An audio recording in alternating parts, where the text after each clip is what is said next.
Hey everybody, I'm that one person. Welcome back to Scooby-Doo Night of 100 Frights. We last left off, we were heading towards the general direction of the first boss. I'm not sure if we're going to be able to reach that in this episode. I know we're getting relatively close, but I'm not fully sure how much longer. I personally will probably be reaching that point today, but I don't know if I will be able to do it in one single episode. Sorry about that. Sometimes when I play this game, I like to hold the run button down. Like, even when I'm just standing, I hold the run button. It's because otherwise you move at kind of a slow speed. That's besides the point. Actually, here's a question I want to ask you guys. I know that I said this probably way too much, but I like to see when you guys comment, because I know what's going on, I know if you guys are enjoying series or not. Anyone who's watching this, please tell me if you are enjoying this, or if you aren't, I guess. I just need to know so that way I want to make stuff that I enjoy playing, but also I want to make stuff that you guys enjoy watching. I don't want to waste my time with a series you guys aren't going to watch. Which was almost this series, actually, until I brought up that I was making this series still on my live streams again. Until I brought it up, no one was watching this. And then the moment I did bring it up, I got like 5 times more views on the latest part. I mean, that's not very impressive considering that 5 times 1 equals 5. But it was still interesting to see.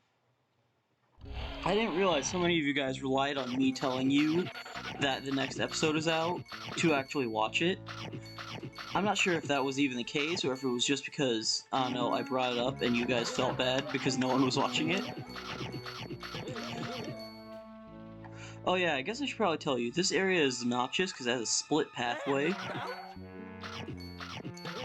And you're supposed to make that jump up to the top area, but I always like to go down first to make sure I collect everything.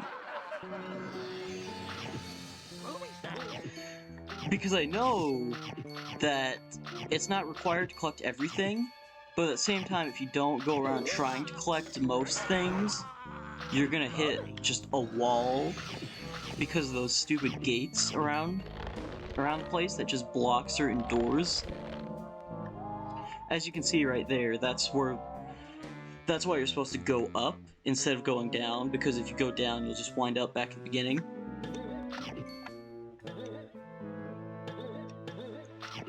That jump can be a little bit finicky at times, but it's fine for the most part. Also, I just like to chest? I just like to chest. Yeah, that makes sense. I just like to check those chests, because sometimes they have things in them. More often than not, they don't, but it's better to be thorough than to just miss something that could really help you out from getting stuck. I just realized I haven't set a timer for this episode yet, so I'm gonna have to check every so often just to see if we're around the appropriate time length for this episode or not. It's harder than you would think to figure out how to be a YouTuber. I mean, you would think it would just be like, oh, turn on a camera and be funny, which I can do one of those things, and I can tell you one thing, it's not the funny part. But it's a lot harder than you think. It's not just turn on a camera, be funny. You actually have to like plan out a lot of this stuff, a lot of this shit. You gotta figure things out. You gotta be prepared for things. You gotta be ready in general, and then you have to actually do it. I forgot I can't hit those guys most of the time. It's a lot more to be a YouTuber than just turning on a camera. You know that? Sorry about that, I was checking the time while it was loading. But yeah. That being said, if anyone who is watching this wants to, like, plans or wants to try out being a YouTuber or a content creator, a live streamer, whatever, TikToker if you want. I don't like TikTok, but if you do, then good for you, I guess. It's just not my thing. When I watch a video, I want to waste a lot of my time instead of just like 3 seconds. Anyway, but yeah, if you do want to do something like that, it's difficult, but it isn't that bad. You can still do it. And there's no point in just not trying, you know? It's always worth it to give something a try, especially when it's something that can, for the most part, be done for free. Wow, I've never seen this happen before. I just clipped the camera out of bounds. I've never seen that happen before. Especially in a game with a static camera. I mean, the camera isn't fully static, it moves with me, but I can't change it at all. And I have never seen that happen, both in this game or in any game with a camera that moves on its own. I don't remember which way to go with this, so I'm gonna just jump around and run around. Anyway, as I was saying, yeah, if you want to go ahead and try being a YouTuber, content creator, Twitch streamer, whatever, I'd say just go for it. There's nothing wrong with trying out new things like this. And I mean, as I am clearly showing, you don't exactly have to be funny or have talent to do it. Don't get me wrong, it's probably helpful to have those things. So that way, like, sure, there are content creators like me who don't have much besides, I don't know, the ability to talk for long periods of time. But, like, a lot of YouTubers and content creators put in a lot of effort and time, or sometimes not much at all, but still just are naturally funny. I don't know what I'm talking about.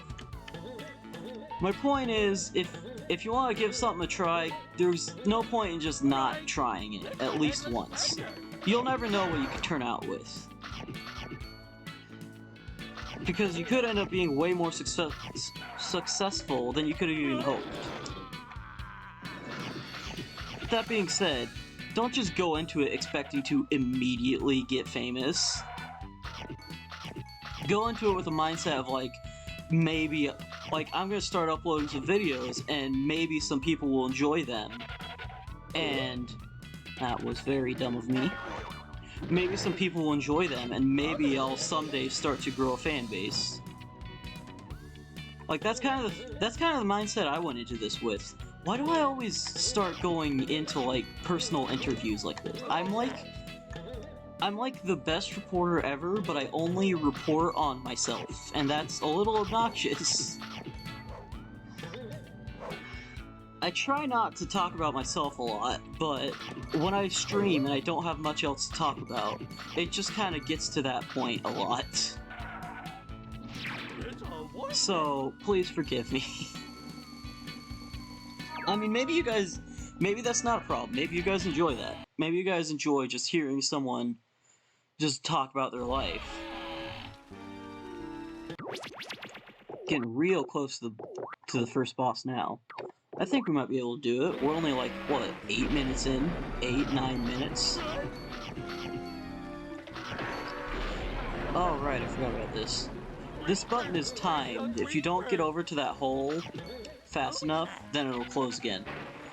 This guy is a lot faster than I remember. I really need to complain about this for a second. When you're trying to run away from something in this game and then quickly turn around and attack, you can't really do that. Because there's a second where when you stop running, you skid. You see that? You like slide for a second, and you cannot attack or do anything besides, I think, jump. Yeah, you can only jump while you're doing that. Jump. Yeah, just jump. I was gonna say maybe jump and start running again, but no. You can only jump when that's happening, and it really makes it a little bit difficult to quickly get around and attack enemies. I mean, that's probably fixed. That's kind of fixed later on with one of the other weapons we get, but still. It's a little bit obnoxious.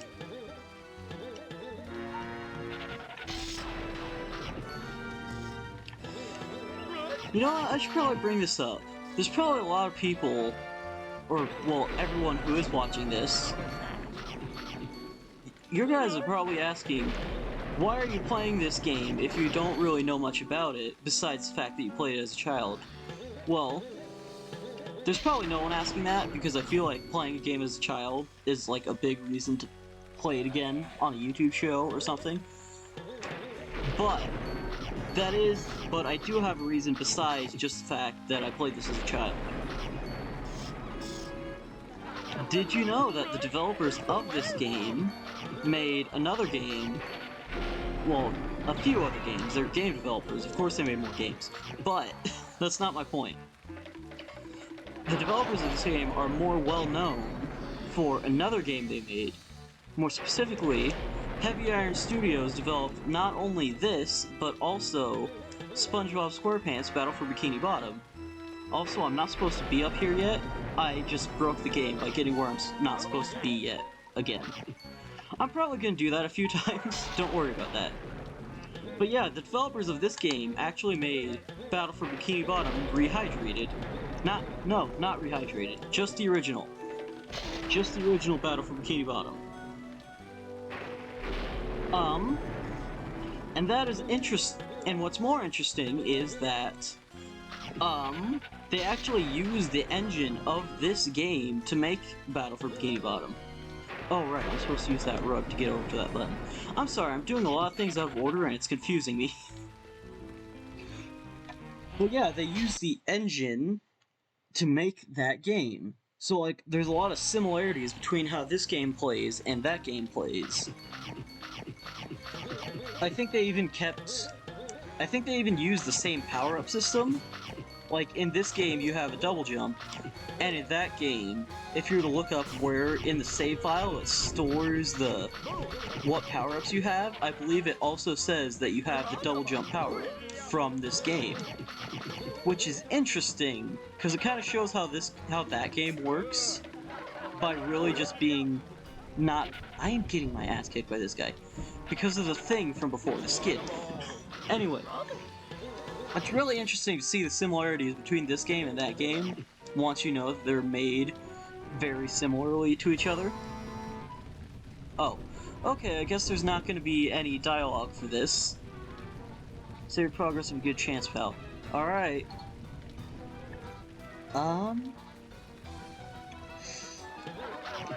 But yeah, what we were talking about, this game was made by the same people who made Battle for Bikini Bottom. Okay, yeah, the major reason why... Wow, voice crack. That's kind of one of the major reasons why I wanted to play this game, because I wanted to play all three of the PlayStation 2 / GameCube era Heavy Iron Studios games. Like, I'm probably at some point, not immediately, but at some point later, going to play Battle for Bikini Bottom and the SpongeBob SquarePants movie game, which was built off of the Battle for Bikini Bottom engine. It's a weird process of everything. It's like they're all three completely different games, but at the same time, they're like the exact same game. I have never struggled with these rooftop slants as much as I have today. But yeah, I guess that's all I have to say. But you know what? You learned something today, and that's good. That's weird, he normally says something. I wonder how much... Yeah, that's another audio change that I noticed now. Normally he says going up when he launches out, but he's just silent in this version. It's a little bit creepy, honestly. Like, him just silently popping his head out and then shooting into the air for some reason. It's a little bit eerie. Oh, right, I just remembered that I was doing 15-minute episodes for this game.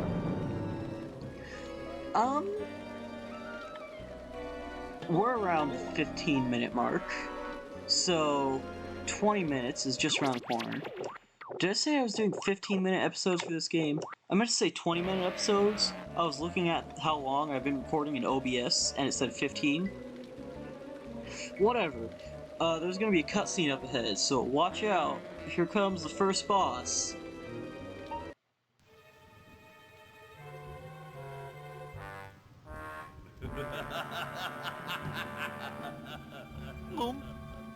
Ah, the infamous Scooby-Doo. Allow me to introduce myself. I am the Mastermind. I'm the reason you're here. You are? I'm the one who made Professor Graham disappear. You did? I'm also the one who's brought back all of your old foes. But why?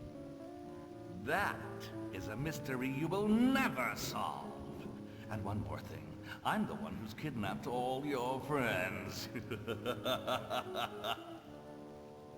Elma! Scooby-Doo! See if you can get past this fiendish fright. You remember the Black Knight.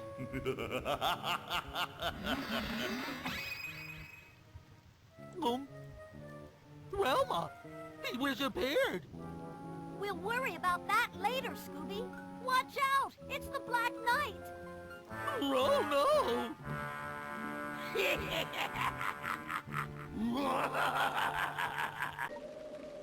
He's more of a dark gray.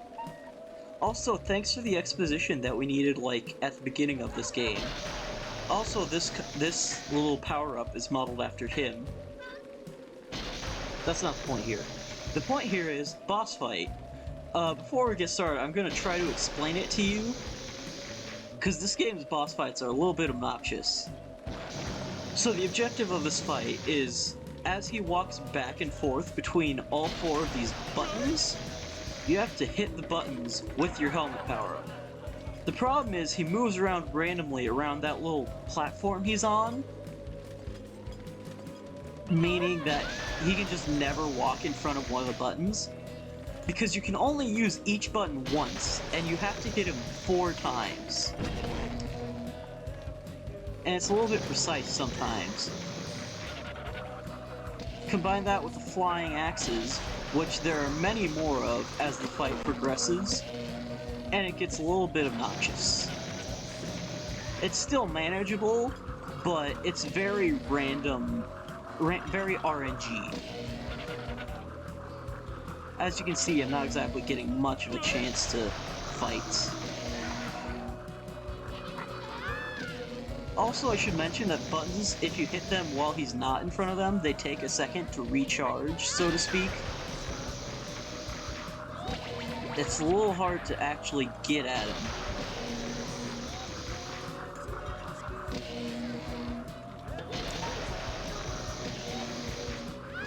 So...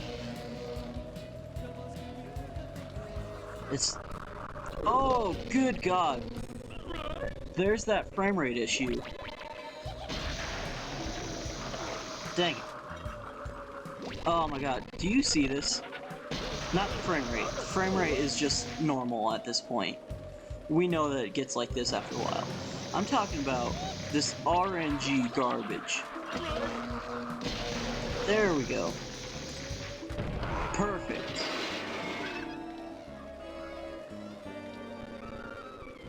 Oh god, frame rate. Come on now.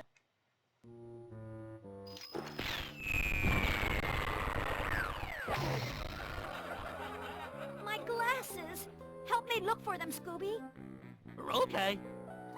Something fishy's going on here, Scooby. We solved the mystery of the Black Knight ages ago. Have you found any clues? I don't know.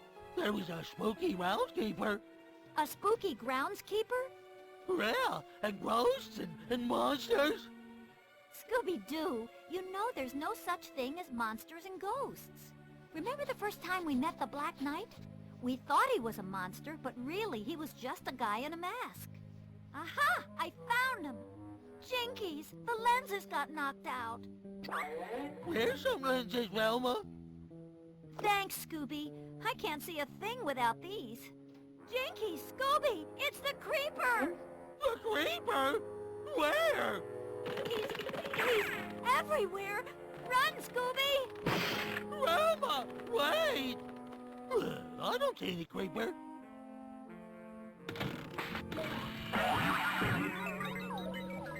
Why, hello there. Hello? I'm Professor Alexander Graham. And you found one of my amazing invention crates. Let's see now. What's in this one? Oh, here we go.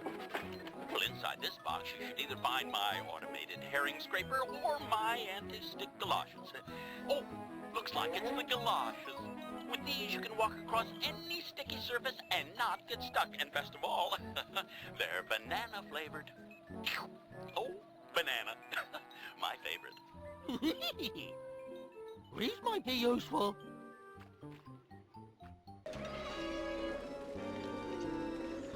There we go. Nice and simple. I